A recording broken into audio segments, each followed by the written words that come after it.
I never thought it would come to this. Jenna and I had been married for 9 years. From the outside, we seemed like the perfect couple, two driven professionals who supported each other's ambitions, laughed at each other's jokes, and always had each other's back. But, as I've come to learn, appearances can be deceiving. It started small, almost imperceptibly. Jenna had always been fiercely independent. Her work as a marketing consultant meant she was constantly on the go, late-night meetings, weekend conferences, networking events. I admired her passion. It was one of the things I fell in love with. But over the last year, something began to shift. The texts became shorter, the phone calls less frequent. She used to recount every detail of her day with a vibrancy that was contagious. Now, her stories were vague and mechanical, like she was reading from a script. At first, I dismissed it as stress. Her job was demanding, after all. But then, there were the nights when she wouldn't come home until after midnight. The new lingerie I'd never seen her wear, the way she seemed to glow after certain trips. I told myself it was nothing. I trusted her. One night, while Jenna was out with her team, I decided to surprise her by cleaning the house. It was a small thing, but I thought it might lighten her load. As I was tidying up her office, I found an envelope addressed to her in handwriting I didn't recognize. My curiosity got the better of me, and I opened it. Inside was a handwritten note. Last night was unforgettable. I can't wait for the next time. Love, R. My heart stopped. For a moment, I couldn't breathe. The room spun around me as I reread the words. Jenna was seeing someone else. I tried to convince myself there was a logical explanation. Maybe it was an old letter from before we met. Maybe it was from a colleague being playful. But deep down, I knew. This was happening now. I spent the rest of the night in a fog. When Jenna finally came home, I watched her as she moved around the house, her demeanor casual and carefree. I wanted to confront her, but I didn't. I needed more proof. And so, I waited. I started paying closer attention to her routine, her behavior, her excuses. It didn't take long to confirm what I had feared. Jenna wasn't just slipping away from me emotionally. She was already gone. But the worst was yet to come. The confrontation wasn't planned. It happened one evening after dinner, when we were sitting on the couch. Jenna was scrolling through her phone, her face lit by the soft glow of the screen. I couldn't hold it in anymore. The words escaped me before I had time to consider them. "Are you happy, Jenna?" I asked. She glanced up, startled by the question. "What do you mean?" "Us. Our marriage. Are you happy?" She set her phone down, a flicker of unease crossing her face. "Of course I am. Why would you even ask that?" I hesitated, trying to find the right words. "I don't know. You've seemed different lately. Distant." Her expression softened, but it felt rehearsed. "I've just been busy. You know how work is." "Is that all it is?" I pressed. "Work." She looked at me for a long moment, and I hoped, that maybe she'd come clean. But instead, she said something I wasn't prepared for. "I've been meaning to talk to you about something." She took a deep breath, as if steeling herself. "I think we should consider opening up our marriage." I stared at her, certain I had misheard. Opening up our marriage? What does that even mean? She looked down at her hands, twisting her wedding ring nervously. "I mean, exploring connections with other people. It doesn't have to change anything between us. I love you, and I want to stay married. But I think this could be good for us." My mind reeled. Good for us? Jenna, how is bringing other people into our marriage supposed to be good for us? "It's about freedom," she said, her voice calm, almost clinical. "We've been together for so long, and I think it's natural to want to experience different things. It doesn't mean I love you any less." I couldn't believe what I was hearing. The woman I had built my life with, the woman I thought I knew, was asking for permission to be with someone else. It was like a gut punch, but I forced myself to stay composed. "Is there someone already?" I asked, my voice trembling. She hesitated, and in that hesitation, I had my answer. "There's no one serious," she said finally. "Just someone I've connected with. But this isn't about him. It's about us. About what we both need." I stood up, unable to sit there any longer. My hands were shaking, my chest tight. What I need is a wife who doesn't cheat on me and then try to justify it with some nonsense about freedom. Her eyes flashed with hurt, but also something else, defiance. I haven't cheated, not technically. That's why I'm telling you now, so we can discuss it like adults. I'm being honest with you because I respect you. Respect? I let out a bitter laugh. If you respected me, we wouldn't be having this conversation. She stood too, her voice rising. I'm trying to be honest about what I want. I thought you'd appreciate that instead of me sneaking around like so many other people do. Well, congratulations, Jenna. I shot back. You're not sneaking around. You're just breaking my heart in plain sight. We stood there in silence, the air between us heavy with tension. Finally, she said, think about it, okay? We don't have to decide anything right now. But I didn't need time to think. I already knew this wasn't something I could live with. I didn't say that, though. Instead, I nodded, my jaw clenched. Yeah, I muttered. I'll think about it. But what I was really thinking about was how everything I thought I knew about my wife, my marriage, my life, was a lie. The days following Jenna's proposal were some of the hardest of my life. I felt like I was living with a stranger. Every time I looked at her, I saw someone I didn't recognize, a woman who could casually suggest tearing apart the foundation of our marriage like it was nothing. She acted as though nothing had changed. She still kissed me goodbye in the morning, texted me during the day, and asked about my work in the evenings. But now, every action felt like a performance, a facade meant to keep up appearances while she pursued whatever this freedom was supposed to mean. Meanwhile, I was unraveling. I couldn't sleep. I couldn't eat. My mind raced with questions I didn't have the courage to ask her. Who was this man? How long had it been going on? Was I really so blind that I hadn't seen this coming? Then one night, I couldn't take it anymore. Jenna was in the shower, her phone lying on the nightstand. The screen lit up with a notification, and I froze. My heart pounded as I stared at it, torn between my need for answers and the guilt of invading her privacy. Before I could overthink it, I grabbed the phone. The passcode was her birthday, something I had memorized without even realizing it. The phone unlocked, and there it was, a string of messages from someone named R. My hands trembled as I opened the thread. I can't wait to see you again. Last night was amazing. I miss you. Let me know when you can get away. Any chance you've talked to him yet? I don't like sneaking around. Sneaking around. The words hit me like a slap to the face. So much for her claims of honesty and respect. She had been lying to me all along, and now she was trying to make her betrayal seem noble, as if being upfront about it made it okay. I kept scrolling, each message cutting deeper than the last. They had been meeting for months, slipping away during her work trips and late nights. He wasn't just some random fling. He was someone she cared about, someone she was willing to risk everything for. The worst part was how she talked about me. I think he suspects something. He's been acting weird. I told him I want an open marriage. He didn't take it well, but I think I can convince him. He's too passive to do anything about it. He'll come around eventually. My grip on the phone tightened as I read those words. Passive? She thought I was passive? She thought I would just roll over and accept this?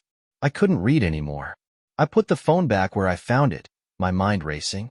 Anger burned in my chest, but beneath that was something deeper, something raw and painful. I had loved her with everything I had. I had trusted her completely, and she had taken that trust and used it against me. When she came out of the bathroom, her hair wrapped in a towel, she smiled at me like nothing was wrong. What do you want to do for dinner? I stared at her, my heart breaking all over again. Whatever you want, I said, my voice hollow. But inside, something had shifted. I wasn't going to let her keep playing me for a fool. If she thought I was passive, she was about to learn just how wrong she was. This wasn't over. Not by a long shot. Jenna's betrayal consumed me, but I knew that anger alone wouldn't fix anything. If I confronted her now, she'd either deny everything or twist the situation to paint herself as the victim. No, if I wanted to come out of this with any dignity and a plan, I needed proof. Proof she couldn't talk her way out of. So I became a man on a mission. Over the next week, I quietly gathered evidence. Her routine was predictable, which made it easier. Every Wednesday night, she had her so-called girls' night. and I began to notice the pattern.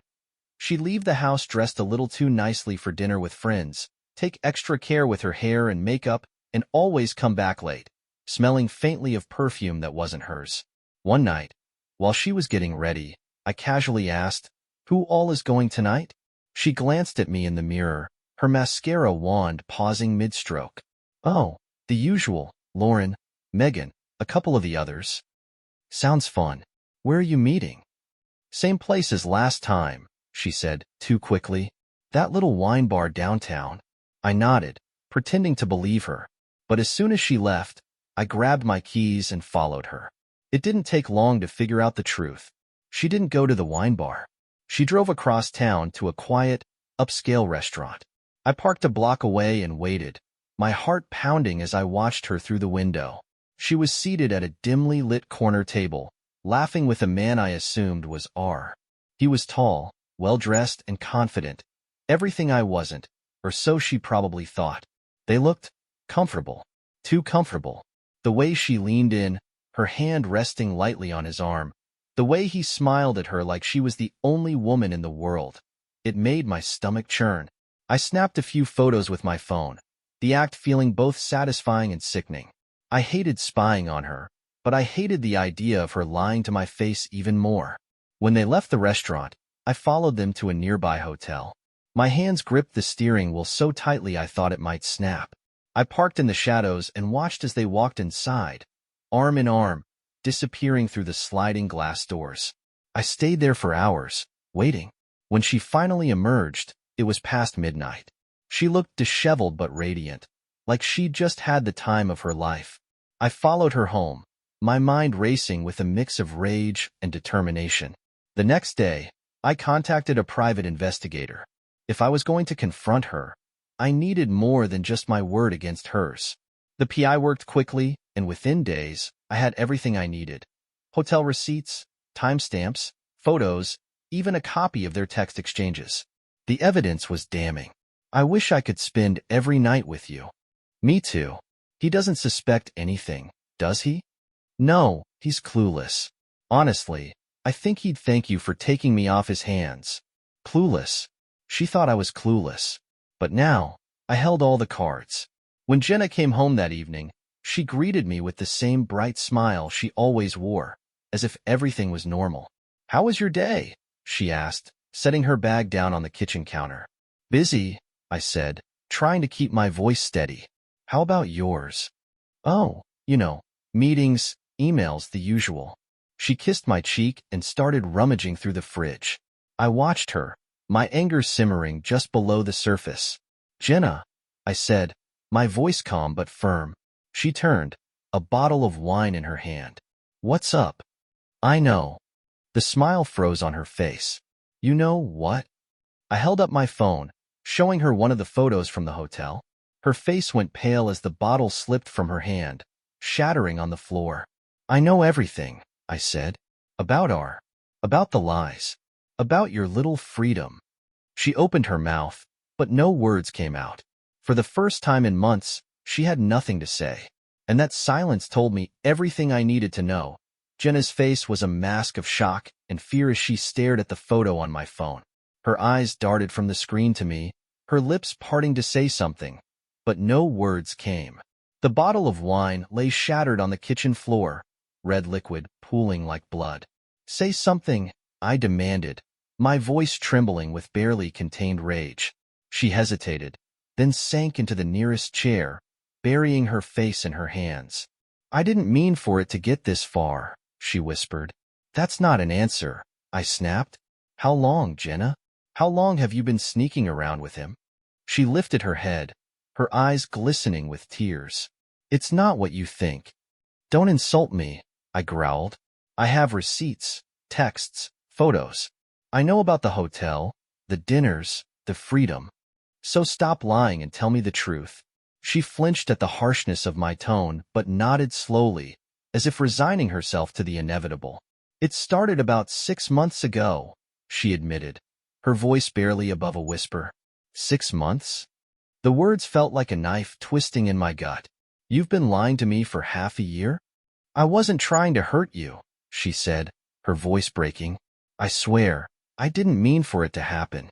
I felt so trapped. Our marriage felt stale, like we were just going through the motions. And then I met Ryan, and he made me feel. Don't you dare, I interrupted, my voice cold. Don't you dare try to justify this by blaming me. I'm not blaming you, she cried. I'm just trying to explain how I got here. I stared at her, the woman I had loved and trusted for nearly a decade, and felt nothing but anger and disgust. Do you even realize what you've done? You didn't just cheat on me, Jenna. You lied to my face, over and over. You made me feel like I was crazy for doubting you. You destroyed everything we built together, and for what? Some thrill? Her tears spilled over, and she shook her head helplessly. I don't know. I don't know why I did it. I felt like I needed something more. More? I echoed, my voice rising. What more could you possibly need? I've given you everything, Jenna. My time, my support, my love. And you threw it all away. She reached out as if to touch me, but I stepped back, the distance between us feeling like a chasm. Please, she said, her voice cracking. I'll end it. I'll cut him off, I swear. Just don't give up on us. I laughed bitterly, the sound hollow and humorless. Us? There is no us, Jenna. Not anymore. Her face crumpled, and for a moment, I thought she might fall apart entirely. But then she did something I didn't expect. She straightened, wiping her tears away with a trembling hand. I made a mistake, she said, her voice steadier now. A terrible mistake. But I still love you, and I'm willing to do whatever it takes to fix this. Please, just give me a chance. I stared at her, my heart a storm of conflicting emotions. Part of me wanted to believe her, to hold on to the life we'd built together. But the other part, the part that had been shattered by her betrayal, knew there was no coming back from this. You don't get to decide that, I said quietly. You don't get to ask for forgiveness when you're the one who destroyed everything. I turned and walked out of the kitchen, leaving her sitting there amidst the broken glass and spilled wine. Upstairs, I locked myself in the guest room, my mind racing. Her tears, her promises, they meant nothing. She had made her choice. And now, it was my turn to make mine. The days after Jenna's confession were like living in a fog. She tried to act as though life could go on as normal, cooking dinner, asking about my day, pretending we could fix what she'd broken. But I saw through it. I could see the cracks in her facade, the nervous glances, the forced smiles. She was terrified I would leave, and part of me wanted to. But another part of me wanted something else. Justice. Her betrayal wasn't just a blow to our marriage. It was a blow to my pride, my trust, my very sense of self. Every time I replayed her words, her excuses, her attempts to justify what she had done, the anger inside me grew. I couldn't let her walk away from this unscathed. So, I began a plan. I started small, testing the waters. I pretended to accept her apology, told her I needed time but that I was willing to work things out. She latched onto that hope like a lifeline, her relief palpable. It was almost laughable, how easily she believed me. With her guard down, I began gathering more evidence. I went through her phone, her emails, even her work calendar. I found text messages she thought she deleted, hidden folders on her computer, receipts she hadn't bothered to hide. It was all there, the late-night rendezvous, the gifts she'd bought for Ryan, even plans for an upcoming weekend getaway. The getaway was what sealed it for me. She wasn't sorry. She wasn't planning to end things with him. She was just buying time, trying to string me along until she figured out how to have it all. But I wasn't going to let that happen. I contacted a divorce attorney, someone recommended by a friend who had gone through a similarly messy situation. The attorney was sharp, no nonsense, and immediately understood what I needed. We'll make this airtight, she assured me. With the evidence you have, she won't have a leg to stand on. But I wasn't just interested in divorce. I wanted Jenna to feel the same pain she had inflicted on me. I started digging into Ryan's life. He wasn't just some random guy. He was married too. His wife, Melissa, was a schoolteacher, and from what I could gather, she had no idea what her husband was up to. I debated whether to tell her, unsure if it was my place. But the more I thought about it, the more I realized she deserved to know. One afternoon, I sat in my car outside their house, working up the courage to knock on the door. When Melissa finally answered, she looked confused but polite. "Can I help you?" "I think we need to talk," I said, handing her a folder of evidence I had compiled.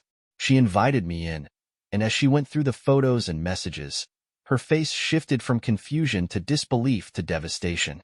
By the time she finished, her hands were shaking.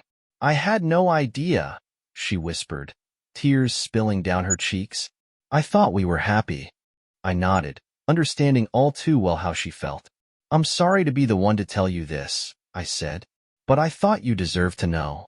Melissa wiped her eyes and looked at me with a determination I hadn't expected. "Thank you," she said.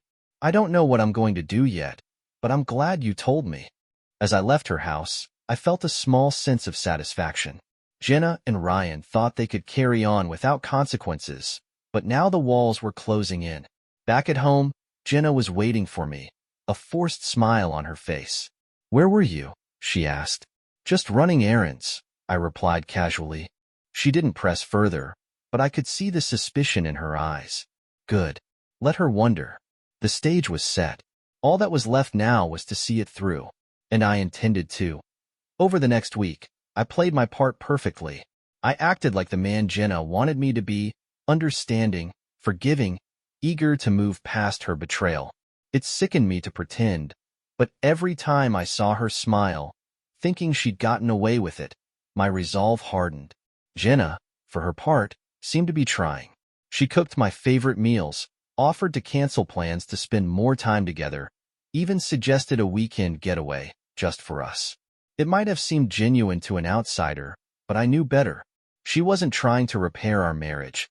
She was trying to salvage her image, to convince herself she wasn't the villain in our story. But I wasn't the only one playing a role. Melissa, Ryan's wife, had contacted me a few days after I'd told her the truth. "We should work together," she said, her voice steely despite the hurt I knew she was feeling. At first, I wasn't sure. Was it worth dragging her further into this mess? But the more we talked, the more I realized she was just as determined as I was to make them pay. We decided to confront them together. Jenna had mentioned her girls' night again, and as expected, it was just another cover for meeting Ryan. Melissa and I coordinated our plans carefully. She would follow Ryan, and I would tail Jenna. We'd meet at the hotel where they thought they could hide. That evening, Jenna left the house dressed to impress. "Don't wait up," she said with a smile that made my blood boil. "I won't," I replied, my face a mask of indifference. As soon as she was gone, I grabbed my keys and followed her. It didn't take long to track her to the same hotel as before.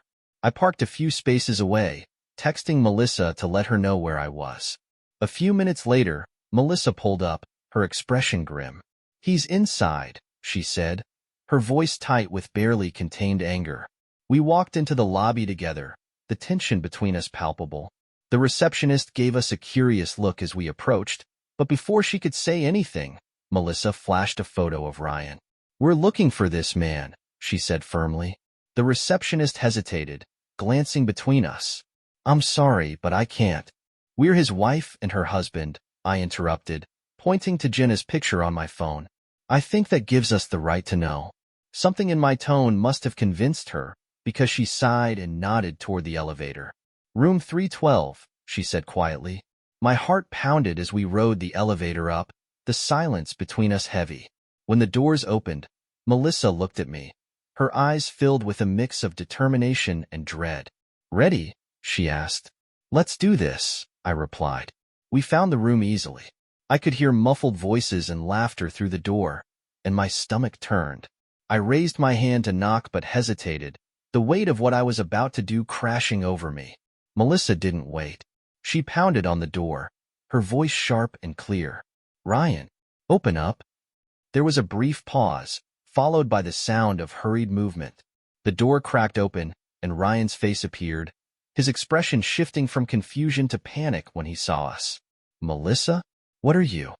"Save it," she snapped, pushing past him into the room. Jenna was sitting on the bed, her face pale as she took in the scene. "What's going on?" she stammered, her eyes darting between me and Melissa. "I think you know," I said coldly, stepping inside and closing the door behind me. For a moment, no one spoke. The air was thick with tension, the weight of unspoken accusations pressing down on all of us. Then Melissa broke the silence. "How long has this been going on?" she demanded, her voice shaking with anger. Ryan stammered, "It's not what it looks like." "Don't lie to me," she yelled, her voice cracking. Jenna tried to stand, but I held up a hand, stopping her in her tracks. "Sit down," I said, my voice low but firm. She obeyed, her eyes wide with fear. "You thought you could keep this up forever, didn't you?" I said, staring directly at her. "You thought you could have your little affair and I'd never find out?" Jenna opened her mouth to respond, but I cut her off. "Save it. I've heard enough of your lies." Melissa turned to Ryan, her voice ice cold. "I hope she was worth it, because you just destroyed everything we had." He started to speak, but she silenced him with a glare. I looked at Jenna, my chest tightening with a mix of anger and heartbreak. "We're done," I said simply. The words hung in the air like a death sentence. Jenna's face crumpled, and she whispered, "Please, don't." But I was already walking out the door, Melissa close behind. We didn't need to stay and watch them scramble to pick up the pieces. We had already won.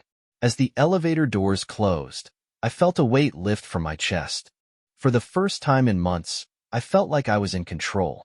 But this was just the beginning. The silence in the car on the drive home was deafening. Melissa had ridden with me, her hands clenched tightly in her lap. Neither of us spoke much. There wasn't much left to say. What we'd done back at the hotel had been cathartic in some ways, but it didn't undo the betrayal, the humiliation, or the damage that had already been done to our lives. "Do you think they'll try to deny it now?"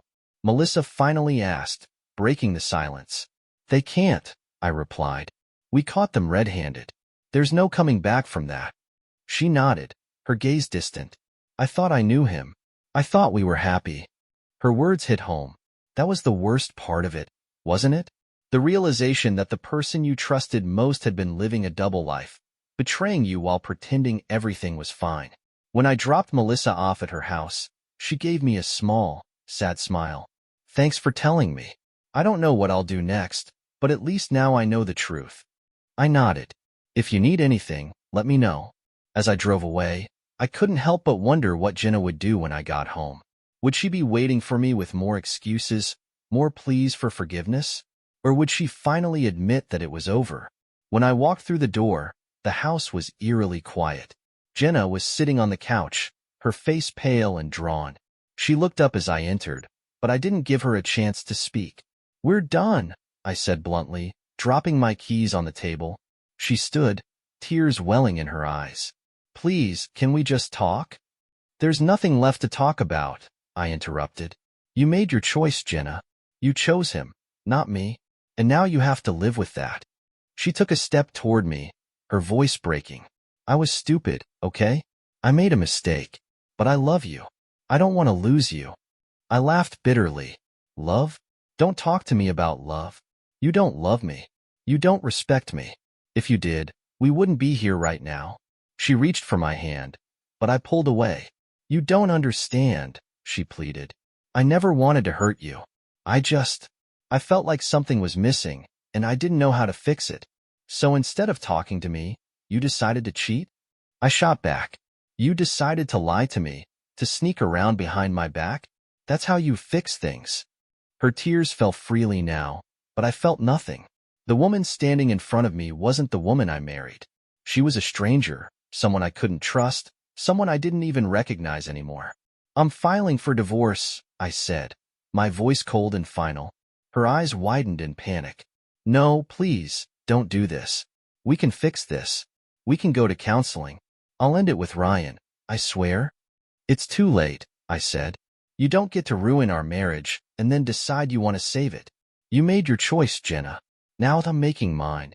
She collapsed onto the couch, sobbing, but I didn't stay to comfort her. I went upstairs, packed a bag, and left. I didn't know where I was going, but anywhere was better than here. As I drove aimlessly through the city, my mind was a whirlwind of emotions. Anger, sadness, betrayal. But one thing was clear. I wasn't going to let this destroy me. Jenna had taken enough from me. Now it was my turn to take something back. The weeks following my departure were a blur.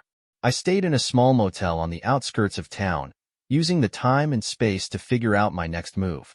My attorney worked quickly, filing the divorce papers and ensuring I had the upper hand. Meanwhile, Jenna sent me text after text, begging for another chance. "I can't believe you're doing this. Please talk to me. We can fix this. I made a mistake, but I'm willing to do whatever it takes to make it right." I ignored them. For the first time in months, I felt a sense of control. She couldn't manipulate me anymore. But my anger hadn't subsided. If anything, it had grown. The humiliation she'd put me through, the lies, the betrayal, the casual way she thought she could get away with it. It was more than I could bear. She needed to understand the pain she'd caused. That's when an idea began to take shape. I wasn't just going to divorce Jenna. I was going to expose her. Ryan's wife, Melissa, had been a silent ally during this process. She had her own plans for her husband and was determined to make him pay. Together, we devised a strategy to ensure they couldn't simply move on without consequences. I gathered every piece of evidence I had, photos, messages, hotel receipts, and compiled them into a file. Melissa did the same. With my attorney's blessing, I sent a copy to Jenna's boss, who had been unaware of the inappropriate relationship. The fallout was immediate. Ryan was fired for violating company policies, and Jenna was put on probation. Her spotless professional reputation was in tatters. When Jenna called me, furious, I simply said, "Actions have consequences." With her career on the line, Jenna's facade began to crack. Friends and family who had once admired her started asking questions. Word of her infidelity spread, and she quickly became the subject of whispered conversations. I didn't feel guilty. For years, I had supported her dreams, stood by her side, and believed in her. She had taken all of that for granted. Now, she had to live with the fallout. Meanwhile, I focused on rebuilding my own life. I threw myself into work, spent time with friends I had neglected, and even started going to the gym. Slowly, I began to feel like myself again. Stronger, more determined, and ready to move on. One day, I received an unexpected call from Melissa. "You won't believe what I found," she said, her voice trembling with excitement. Ryan had been involved in a string of financial scams at his company, embezzling money to fund his lavish lifestyle. Melissa had uncovered the evidence while going through his emails, and she was ready to report him. I encouraged her to do it. Ryan's arrogance and entitlement had contributed to the destruction of both our marriages. He deserved to face the consequences of his actions. The legal proceedings that followed were swift. Ryan was arrested, and Melissa filed for divorce, citing infidelity and financial misconduct. Jenna showed up at my motel one evening, her face pale and drawn. "Why are you doing this to me?" she demanded. "Haven't you hurt me enough?" I stared at her, incredulous. "You think I've hurt you? You destroyed our marriage, Jenna. You lied, you cheated, and you treated me like I was nothing. And now you're angry because you're facing the consequences of your own actions?" Tears welled up in her eyes, but I didn't waver. "You didn't just hurt me," I continued. "You humiliated me. And I'm not going to apologize for standing up for myself." She left without another word. As the divorce proceedings wrapped up, I made one final move. Using the evidence I had gathered, I ensured that Jenna wouldn't walk away unscathed. The settlement left her with minimal assets, while I retained the house and the bulk of our savings. When the papers were signed, I felt an overwhelming sense of relief. It was over. Jenna tried to contact me a few times after that, but I didn't respond. She was no longer a part of my life, and I intended to keep it that way. Months later, I stood in the house that had once felt like a prison, now a sanctuary of peace.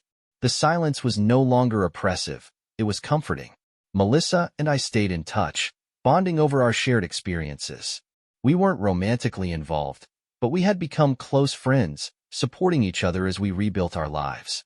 One evening, as the sun set over the horizon, I sat on the porch with a glass of whiskey in hand.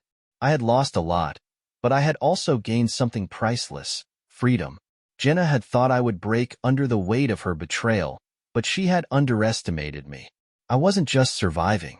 I was thriving, and that was the best revenge of all.